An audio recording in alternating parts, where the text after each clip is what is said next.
It's the fourth and final week of Ratchet Clank Month, and thus I conclude this event with the fourth and final video that is about my personal history with the Ratchet Clank franchise. This topic might seem redundant after I've already ranked all the games, since this means I'll talk about each game individually yet again. But whereas my ranking focused on my evaluations of them, this video will be more about my experiences in regards to anticipation leading up to them, in addition to memorable hurdles I had to overcome. Also, given that I've already revealed my ranking, it won't matter if I leak out a few thoughts on the games during this video. Unlike the prior videos of this RNC month, this video won't be heavily edited at all, as I'll mainly just plaster a starting session of footage for each game I'm discussing. I might be lazy for it, but I feel like I've done enough editing lately, and I do have a schedule to keep, not to mention I'm studying for an exam as I'm recording this. I had originally planned to start the month with this video, but that changed when I decided to make a review of my favorite video game, Ratchet Clank 2 Going Commando. That also meant I had to release the ranking before that, since the review directly follows. With that said, I shall now dive into my personal history with the Ratchet Clank franchise, covering the games chronologically in accordance with their release order.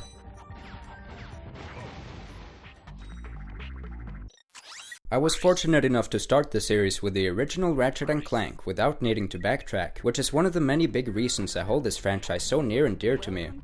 Another big reason is that it was one of the first games I ever played. Heck, it might have actually been the first. The only other candidate I can think of is Super Mario World on the Game Boy Advance, and while I also love that game, I don't love it anywhere near as much as Ratchet Clank, so I'm just going to assume RNC was my first.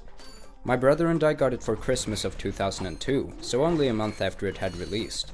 My parents had read a review of the game online, and the reviewer gave the game a dice roll of 6, which is a common rating system in Norway, where 1 is worst and 6 is best. My parents thus thought it would make for a good Christmas present, especially since it was seemingly a kid-friendly game at that. I say seemingly, since RNC isn't the most kid-friendly, but Peggy gave the game a 3+ age rating anyway. The ESRB rating for the game is T14, which is far more appropriate, but even though Peggy's rating system is extremely dumb, I'm very thankful that the rating wasn't up to 12, since my parents probably wouldn't have bought it had that been the case. So thank you, ignorant folks at Peggy. As much as I cherish getting RNC as a Christmas present, I honestly can't trigger any flashbacks from getting it. Maybe it's because I was so young, only 3 years old in fact.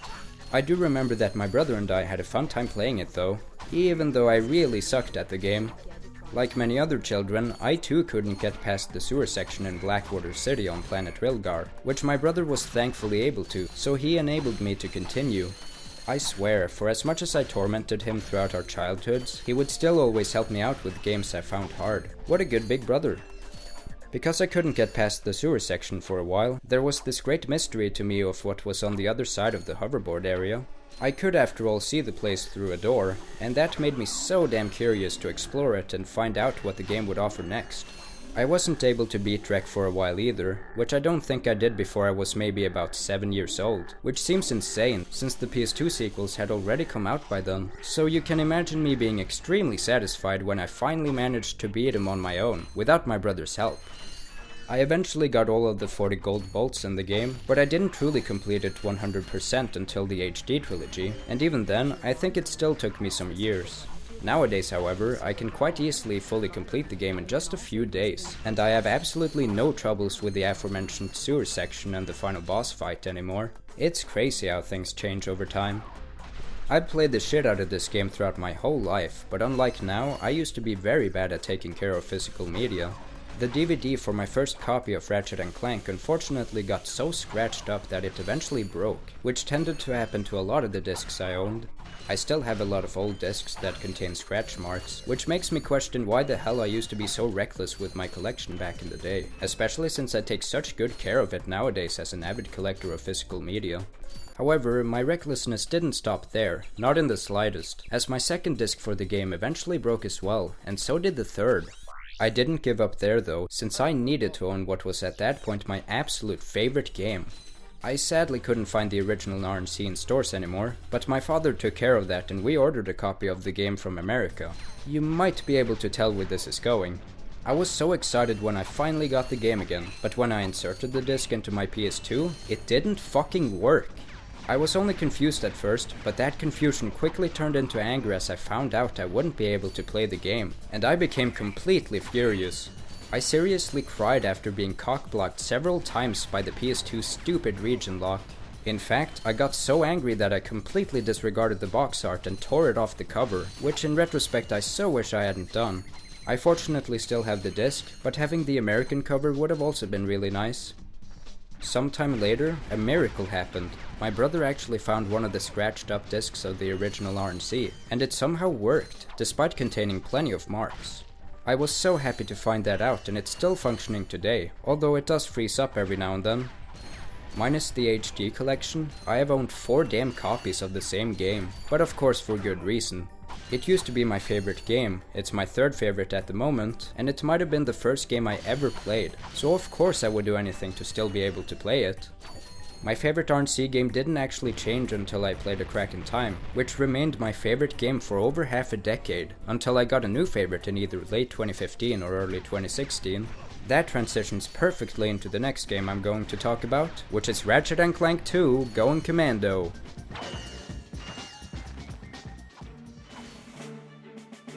Wow, I have no idea how I managed to overlook this game's quality for so long, but I won't go into that here, as I already talked about it in depth 2 weeks ago, more so than any other game I've covered. I introduced that video by claiming my memory of getting this game for Christmas is the earliest Christmas memory I have. I remember the year, where I was, and who I got it from very clearly. I actually got it from my aunt, dressed as Santa Claus, so she's the true hero of this story, although my parents were probably the ones who bought it, and I can't undermine that. I got it for the Christmas of 2003, so exactly 1 year later than the original Ratchet & Clank, and a bit over a month after Going Commando was released. Man, what a great name. Too bad my version is called Locked and Loaded, but hey, maybe I wouldn't have gotten it otherwise. I guess the Locked and Loaded name is appropriate since the game added strafing and possible lock-on mods for weapons, but even though the mobility in combat was improved, the game was still really hard. The enemies got beefed up to accommodate the smoother gameplay, and that along with the lack of checkpoints definitely screwed me over a bunch. On the whole though, I don't think I had as hard of a time getting through this game as I did the original, minus one boss I didn't have the courage to face for a while. I'm referring to the Gigantomech on planet Snivelak, which I talked about in my top 5 scariest video game moments from my childhood. If you've seen that video, you know that once I overcame that fear, it was smooth sailing from there, as that boss turned out to be a joke, despite how long and tedious it is. It took a while for me to fully complete this game too, and that's partly because the HD collection would always freeze up at some point while I was trying to get a skill point. I did get it eventually though, and I can get 100% completion just fine now, but it does still freeze from time to time. That doesn't happen to my PS2 version fortunately, which I'd say is the ideal version of the game, even though it might not look as good graphically. It is far more consistent though, since it doesn't contain many of the HD collection's flaws, that include a hilariously oversized helmet for Ratchet, lighting losing its effect, and levels straight up losing details, the latter two problems being particularly noticeable on planet Joba. That planet also just so happens to be where the game would freeze as I was trying to kill birds for a skill point. Coincidence? I think not. This is another game I've had multiple discs of, but luckily only 2 in total, as opposed to the many discs for the original I had to get and destroy. I think I got the second copy from the UK, again ordered by my father, but unlike last time, this disc was actually compatible with my European PS2. I don't remember exactly when I got it, but it must have been over a decade ago, so it's impressive that it still works today. That might be because I didn't play it as much as the original, at least not until I got older and realized its greatness, so me not liking it as much back then might have been for the best, ironically enough. I'm not sure how my brother and I came to learn about Ratchet & Clank getting a sequel, but we might have discovered it through a gaming catalog.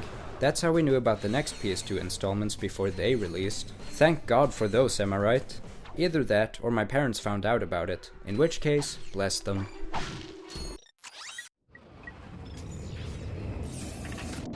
Speaking of those catalogs, that's how my brother and I discovered Ratchet & Clank's 3rd installment, Up Your Arsenal. It unfortunately wasn't called that in Europe, instead just a simple Ratchet & Clank 3, but again, maybe it was for the best, since such an inappropriate title might have been too intimidating to parents wanting to buy their children games. I believe we also got this one for Christmas, in 2004 of course, but unlike with Going Commando, I don't have a memory of receiving it, which is strange since I should be able to remember later events more clearly, but I guess not. Something I do remember is not being that impressed with the cover art. It's not bad per se, but it highlights perhaps the worst weapon in the game, that being the Infector, and the cover just pales in comparison to the American art. Just like with Going Commando, I've also owned 2 copies of this game, as the first disc eventually got scratched beyond repair, but again, I don't have a clear memory of when I got the second copy either, which I do have of getting the second version of Going Commando somehow. Both of those second copies were platinum versions, which kind of sucks, as the discs all look the same, and I wish I still had the original disc for Up Your Arsenal, which I recall having Courtney Gears on it, maybe even Agent Clank. So, what was my experience with the game itself compared to the prior ones? I don't quite remember, but I think it was easier than both.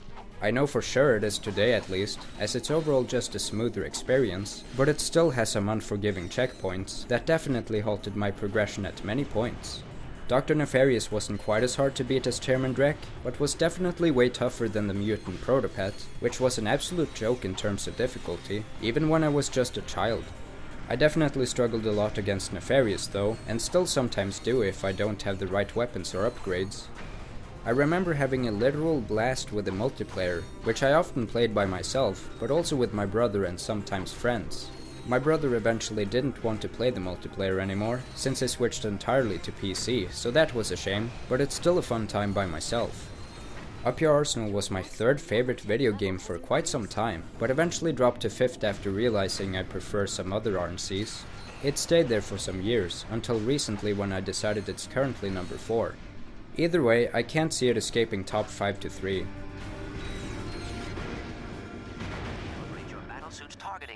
Just outside that top range lies Deadlocked, which was another Ratchet title my brother and I managed not to miss because it was teased in a gaming catalog. We also got this one for Christmas. It was basically tradition at this point, and this of course happened in 2005. I actually do vaguely remember receiving it, along with Sly 3 Honor Among Thieves, so that was a nice double, even though I didn't particularly like or invest much time into either of them at the time. Not gonna lie, the first time I played this installment, I didn't like it. I think I hated it in fact. It felt so radically different compared to the prior games, with its extreme focus on combat, sacrificing the exploration aspect, not to mention the lack of Clank on your back, and I didn't care much for the darker tone either. I didn't play the game much after I got it, and I didn't get back to it until years later down the line. That's when I began actually liking it, and it didn't take long before I even grew to love the game. Not as much as the original trilogy, mind you, but I still very much appreciated its refined combat, badass music, and darker tone. It seems this was a Ratchet game that got better with age, and since I didn't spend much time with it initially, I guess I'll have to talk about my experiences with it in later years. Because of this, I didn't have as hard of a time with this one, but I would say it's the hardest Ratchet game in the series. Sure, it's quite easy at 1 to 3 stars, but 4 and 5 star difficulty can be super tough, even today. I remember clearly going up against the final boss Gleam Vox on maybe 1 or 2 stars, and I was shocked by how quickly he was defeated. It's most definitely not as easy on higher difficulties, especially not on the PS2 version apparently, where he's actually fairly hard on 3 stars. Something else that threw me for a loop were the weapon's ability to reach level 99, which intimidated me.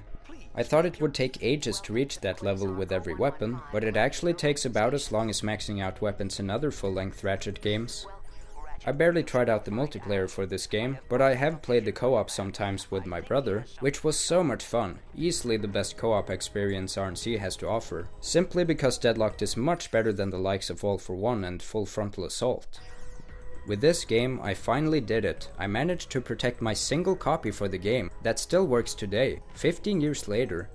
Of course, that's because I haven't played it anywhere near as much as the prior ones, but I won't let that devalue this accomplishment. Also, I have played it quite a few times after growing to love it, finishing it about 10 times in total. That's maybe only a third of how many times I've finished each of the 3 prior games, but it's something. Maybe half of those were on the HD version, which is for sure a really bad port, considering its insane bugs, but those glitches kinda add to the enjoyment because of how funny they are. Ratchet's face in one of the shots is a piece of art. It reminds me of Maximilian for some reason. That's actually a fitting segue into the next entry, that being Going Mobile.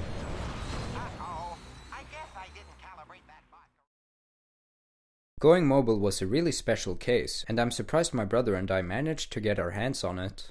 I don't exactly know when this was, but it surely must have been closer to the mid-2000s than 2010. My brother found out about it somehow and installed it on his old Sony Ericsson phone. I have no idea how he always managed to keep up with every single RNC release. Not even this obscure phone game slipped past him. If it was just me, I doubt I'd be able to keep track of them all, and I wouldn't have played this game if he didn't install it on his phone, so I'm very thankful to him. I never finished it, and probably only played it for a bit, but I remember it being fun for a phone game. Obviously nowhere near as good as the best, but still gives a few of the RNCs a run for their money. I remember that Maximilian was the final boss and main antagonist, so it's funny that this phone game gave him more of a spotlight than Secret Agent Clank did, considering he's supposed to be Agent Clank's arch-nemesis. I have no way of playing this now, unfortunately, since the phone it was installed on is dead at this point. I did succeed in charging it up, but it requires a pin code that neither me nor my brother can recall. Heck, it might not even be the right phone, as we had like 4 very similar Sony Ericsson phones. Maybe I'll have to play it with the help of an emulator someday. I definitely would replay and finish it if I had the means.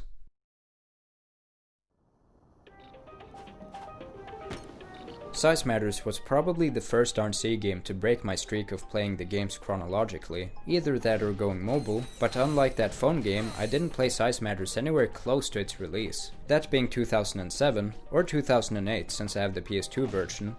I had seen it in stores sometimes, but my brother warned me that it wasn't a good RNC game, let alone game, so I always stayed away from it. He hadn't played it, but rather heard from others that it wasn't very good, and he was indeed right to be wary, as I immediately noticed how poor it was when I first played it back in 2015, from its clunky gameplay to its underwhelming graphics. I think I got this game for my birthday, and while it may not have been a very good gift to receive, I'm very thankful for getting it. I did ask for it anyway, and I'm glad I've played it, as this video, along with my ranking of the games, would have been incomplete otherwise. My first session playing Size Matters was by far the longest, in which I played it for some hours and stopped after doing all the challenges in the Clank arena, which was so tedious that I had to take a break. Well, I say break, but I don't think I returned to the game until earlier this year, which was almost 5 years later. Also, I think I've only booted up the game thrice, so that should say something about my enthusiasm towards this game. When I went back to it, I did the Flying Giant Clank section in space and the dream sequence, which I'd say was a good stopping point. I don't know if I'll ever finish the game, but if I do, it just might take another 5 years.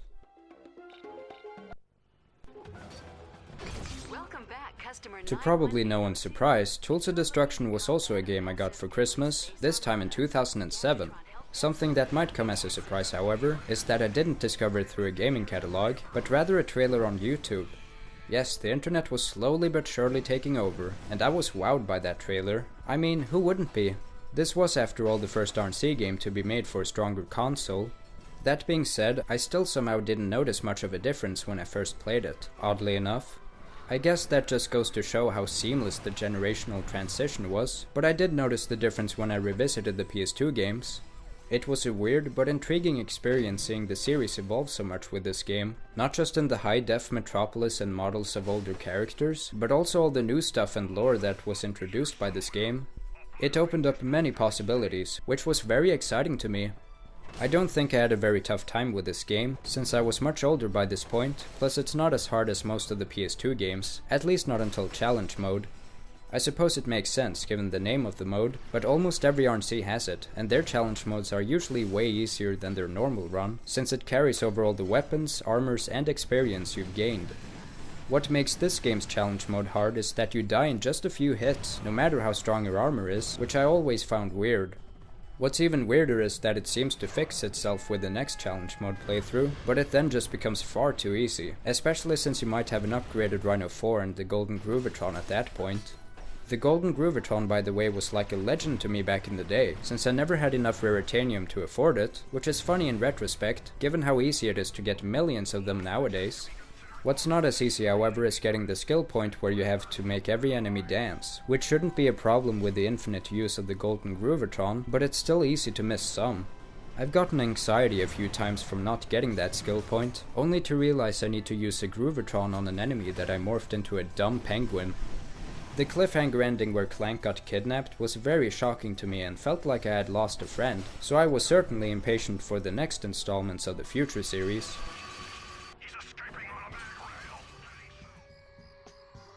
Before I get to those, however, I have to take another detour. Secret Agent Clank is the only RNC title that doesn't contain Ratchet, which makes sense since it's mostly about Clank, but it's interesting to note. This might have been the RNC game I got last, either that or a later entry. The game released for the PSP in 2008, but I never owned that system, so I got its PS2 counterpart from 2009 instead. I think I got it for Christmas of 2018, but played it for the first time in early 2019, so basically 10 years after its release. Why didn't I get it sooner? I was simply not interested enough, probably because size matters turned me off. So then, why did I change my mind? Well, just like with size matters, I felt obligated to at least try it out, so that I've actually played every single RNC game and can talk about all of them in these videos.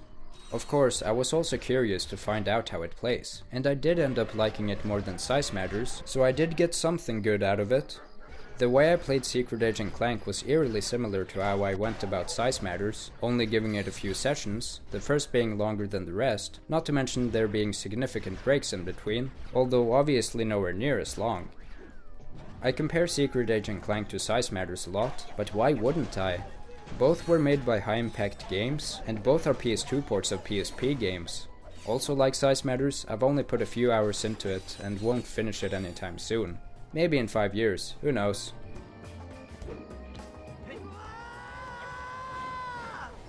Believe it or not, but Quest for Booty was the first RNC game I didn't get for Christmas, and for good reason, because first of all, it was only available on the PlayStation Store at the time. Secondly, it came out way before Christmas unlike the prior games, releasing as early as August of 2008. And lastly, it was cheaper than the others, so why not just buy it right away? I had such a weird reaction to this entry because of its short length, and while I got super hyped up by Dr. Nefarious returning at the end, I thought that ending came all too soon. I seem to vaguely recall a trailer being shown after I played it, but I have no idea what it was about. Was it a teaser for A Crack in Time, or maybe just the trailer for Quest for Booty? I don't know, but I really wish I remembered.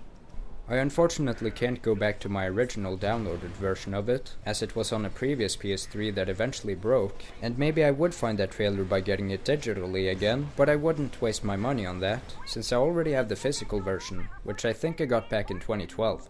That copy only got released in Europe as far as I'm concerned, so I was very lucky in that regard. While Quest for Booty is one of my least favorite RNC games, I still like it quite a bit, and have finished it about 10 times. Of course, that's not hard to do when it's so short, and it doesn't get much longer if you 100% complete it either, but I never did that until I got the physical version, and even then, I probably didn't attempt it until a few years later. The weapon upgrades are very elusive, and I missed some even while trying to find them. That's because you usually can't revisit areas you've passed, and even though you're on Hulufar Island more than once, its weapon upgrades will only appear at specific points, so it can be very confusing. Something else that's confusing is that I always replay the game on hard, and I guess I do that to say I completed the game, but it's probably the worst way to play it, since leveling up all the weapons takes far too long, and enemies/boss encounters can get boring. I was definitely craving for another brilliant full-length RNC game after having finished Quest for Booty, and that's exactly what I got.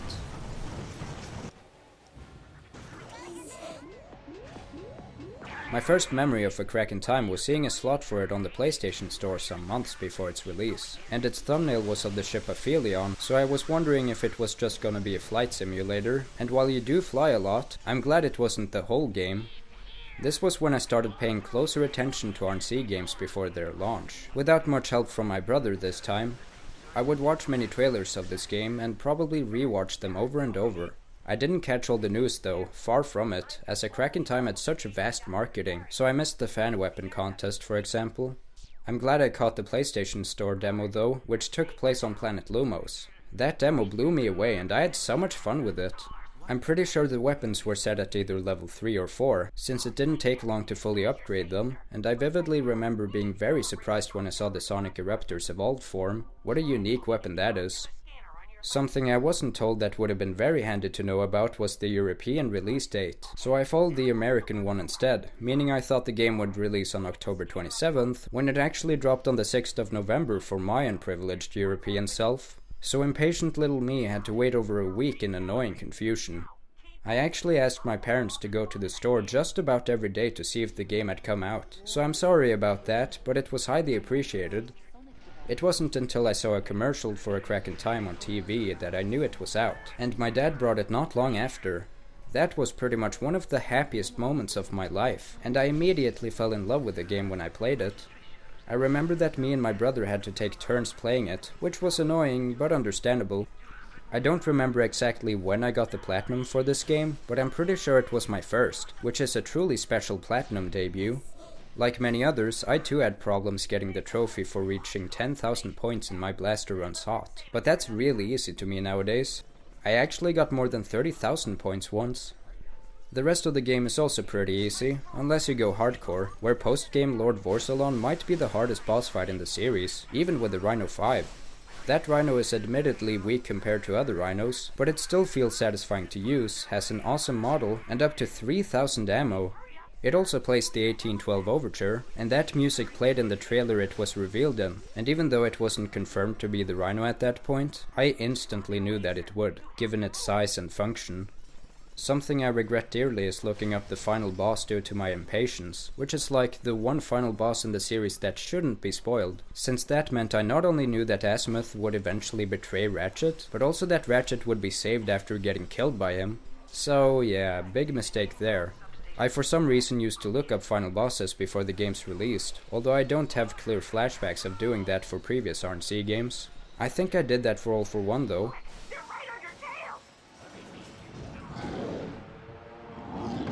I don't remember the first time I knew about this installment, but I was surely skeptical of how it looked. It was after all a radical change in direction. At the same time, I was very excited since it meant a new RNC, no matter how it would turn out. That's the power of new RNC games. Even if I can already see plenty of problems leading up to their releases, I'm still always excited for more. Also, the new direction was pretty interesting, allowing us to play not only as Ratchet and Clank separately, but also Quark and Nefarious. It was of course really weird that Nefarious came back, considering they deliberately killed him in the last game, but I just went with it, and it did lead to some good comedy. The first time I played the game I actually started playing as Nefarious, and finished the game with him, and it was pretty cool. Perhaps what I disliked most from what I saw of the game were the models of Ratchet, Clank and Quark, especially Ratchet. He just looked downgraded. Despite being nowhere near as hype as A Crack in Time, All for One was also an RNC game I got close to its launch, so the tradition of getting RNC for Christmas had ended at that point. Unlike with A Crack in Time, where my brother and I had to exchange turns playing it, we could actually play this one together, since it's built for co-op, so that was a benefit. It's just a shame that this game turned my brother off the series, since he absolutely despised the direction it took. That was understandable, even though I myself enjoy it, but I did wish it had followed A Crack in Time's example. At the very least the next installment could have done that, but alas, it didn't.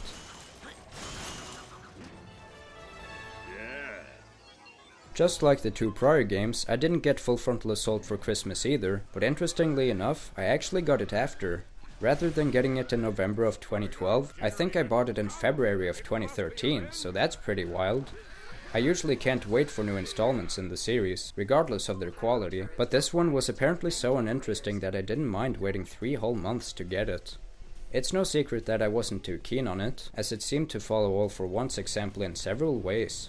Even when I saw that it returned to having free camera control and upgradable weapons, it didn't matter much when the tower defense gimmick seemed so, well, gimmicky. I discovered Full Frontal Assault's existence by being well versed in the internet at that point, although I somehow didn't know about it until months after its announcement. I think at some point I randomly thought to check if a new game had been announced, with no expectations of that actually being the case, so I was surprised when I saw that it was. I checked out some of the trailers leading up to its release, including one that showed Talwyn, which made me quite excited. That was until I found out it was just a costume for the multiplayer, which disappointed me immensely. I also got disappointed by the reveal of a character that had been hyped up. You see, the trailers claimed that a familiar face would return, and that he would be the villain for the game.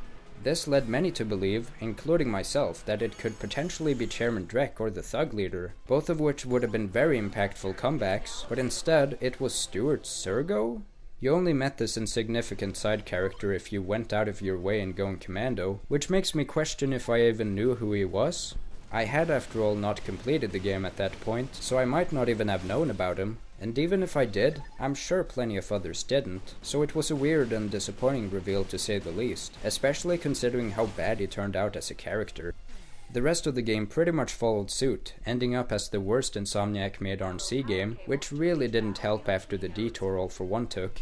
Fortunately, the franchise would soon return to its roots with the next installment. Activate all keynotes. I believe Kronk and Zephyr are still on the bridge. The story behind my discovery of Into the Nexus is pretty funny. The movie had been announced only a few months before, and just a few days before I found out Into the Nexus was a thing, I was telling my brother that I doubted there would be a new RNC game for a while because of the movie's production. I was happy to be wrong, as I found the Into the Nexus announcement trailer maybe 2 days after it had been announced, and only a few days after I had told my brother about my worries. That being said, I wasn't entirely convinced by the trailer at first, since it showed off a crack in time, so I initially thought it was just a fan trailer, but as soon as something new got shown, my jaw dropped. It was so exciting to finally see a return to form after 4 years with 2 spin-offs. It was, however, disappointing to find out it wouldn't be full length, and rather a 6-hour-long adventure, but it was still plenty exciting.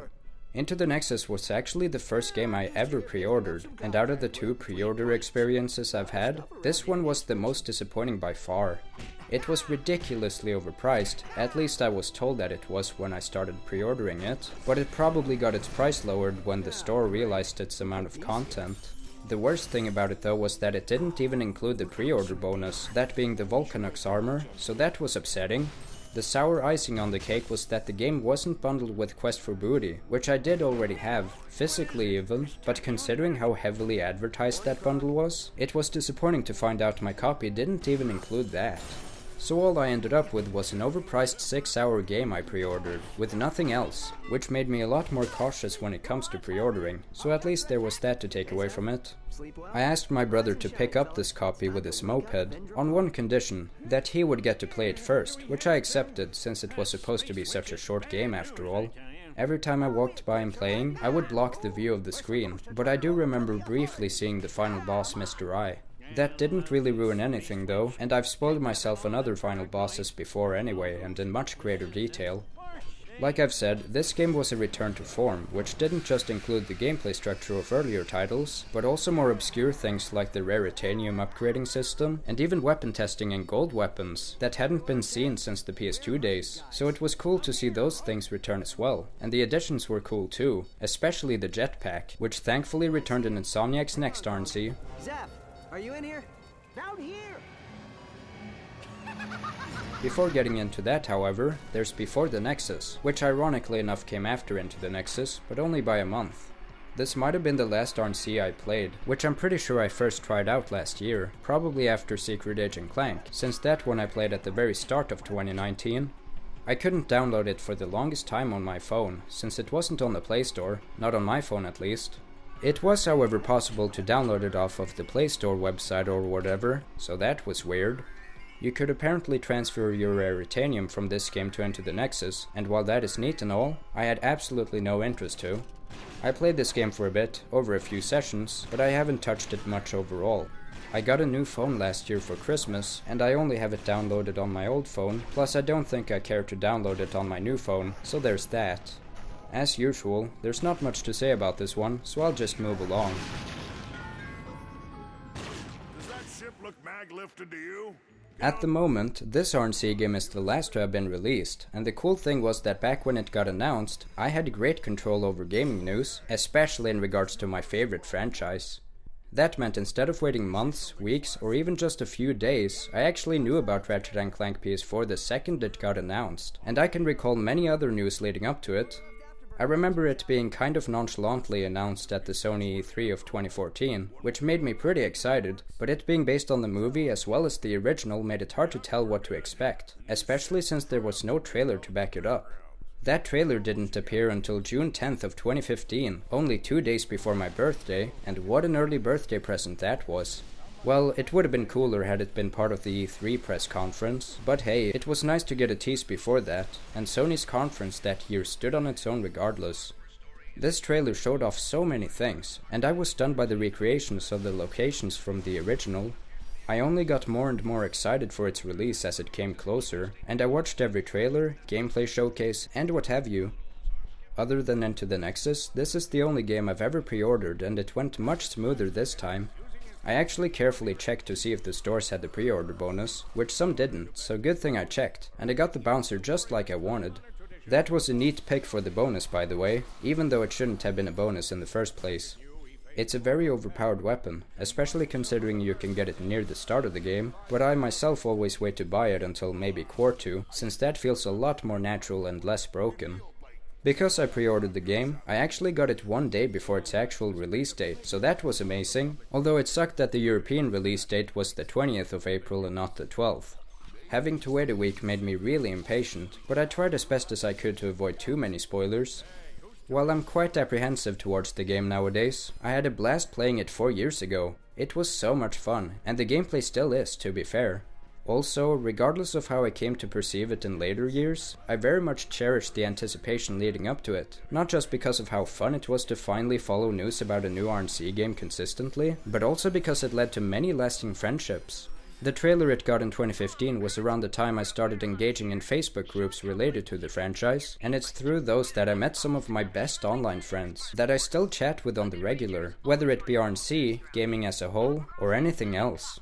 So no matter how shitty some of the game's aspects may be, I appreciate it for making me sociable online. Keep moving to the next part of the course. Much like RNC PS4, Rift Apart was also a fantastic early birthday present, which was one day closer to it, and only one day from it. Actually, that whole PS5 live event was incredible, with other awesome announcements like Spider-Man Miles Morales, Kena Bridge of Spirits, and especially Horizon 2 Forbidden West, all of which I saw while chatting with friends, making it an even better experience.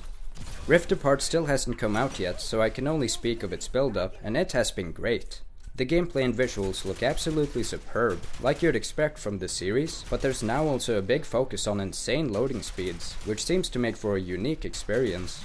I am worried about its music and writing, but if they turn out to be good, or even decent, then hey, it could become one of my favorite games ever. I mean, it probably will either way, but if those aspects are good, then it might actually crack my top 5. But that's really hopeful thinking, and I'm not counting on it. When it comes to the character models, they're definitely preferable to how they've looked for the last decade, but they're not as good as those of A Crack in Time. Granted, we haven't seen that many character models yet, we actually haven't even seen Quark, but those we have seen aren't quite up to par. I've actually only loved Ratchet's design in a single frame up to this point, but it is good otherwise. While the emphasis on ray tracing is neat, I think Clank might reflect a little too much, and he looks unnaturally dark in certain settings. Dr. Nefarious has the design I'm the most mixed on. There's something weird about his eyes. I'm also mixed by the fact that he's there at all and is wielding a Dimensionator, but it could be an alternative version of him from another dimension, which I'm hoping is the case. It could be really good if this game is treated like Phineas and Ferb across the second dimension, having alternative versions of every character. Just imagine two Nefariouses singing a duet together, or at the very least having our Nefarious oppose the evil one because of the development he's gone through. Even though I think Nefarious is overused, having two of them in that sense is ironically enough something I think I'd really like. Nefarious does need Lawrence, of course, he's kinda incomplete without him. On that note, it is a bit weird that the plot line of Ratchet and Clank being separated is retreaded again, but hey, that's part of the reason A Crack in Time was so amazing, so maybe it'll work to its benefit. It has been confirmed that the new female Lombax is playable, so I bet Clank will be on her back for most of it, and maybe Ratchet will get his own alternative version of Clank.